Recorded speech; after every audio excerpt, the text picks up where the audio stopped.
My name's Malcolm Stepnell. I'm a leading firefighter with the Country Fire Authority, and I'm stationed at the Geelong City Fire Station in Geelong. We do approximately 2,000 calls here a year.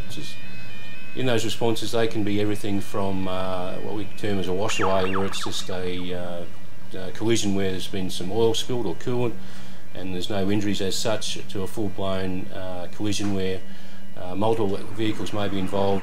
One of my most distinctive ones was a suicide where a guy in a car drove in front of a semi-trailer loaded with sheep, and when we arrived there it was like a Mad Max scenario where there was things on fire and pieces everywhere. It was just amazing. In the turnout area of the fire station, this is where we come once our pages have been activated for us to respond to a call. We get dressed in here, then come across to this area here where we see where we need to go. The response details are on the screens on the wall. We also have our mapping here. We can look at the maps and decide on our best route to go to where the call is. We also have folders here for our protected premises alarm, where we can see, we can make ourselves aware of what we're going to before we leave.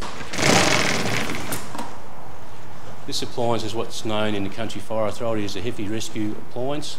It's designed for rescue of persons trapped in motor vehicles, as in road accident rescue or motor vehicle collisions, rope access rescue, confined space rescue, industrial rescue and trench rescue. It's responded to calls as required.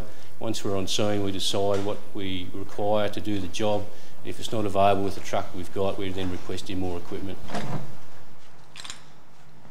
Certainly in Australia, over 30 years, the design of vehicles has changed from it's just unbelievable the amount of change that's happened in it.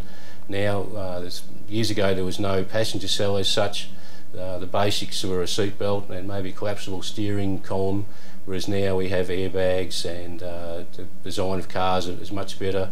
The passenger cell's designed to support the people in it.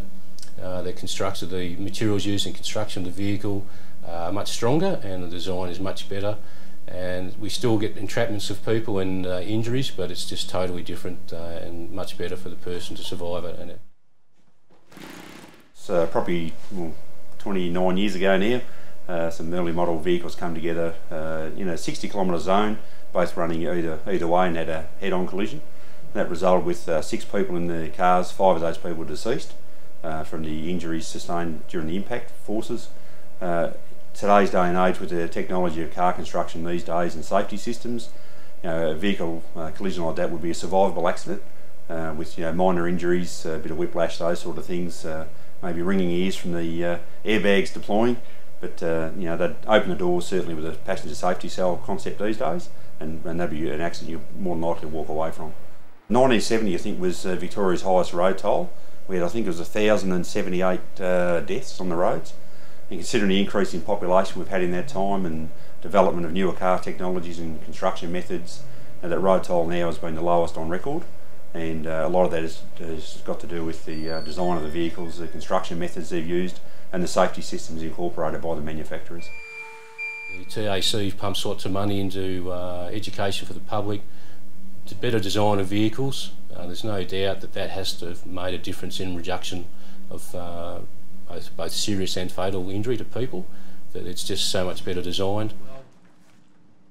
In the future, I can imagine with the technology of future cars that we hopefully go to a lot fewer road accidents than we do now, and if we do, that's fantastic, that's great. It means public safety's improved, and families aren't losing their loved ones and those sort of things, which is really important to us.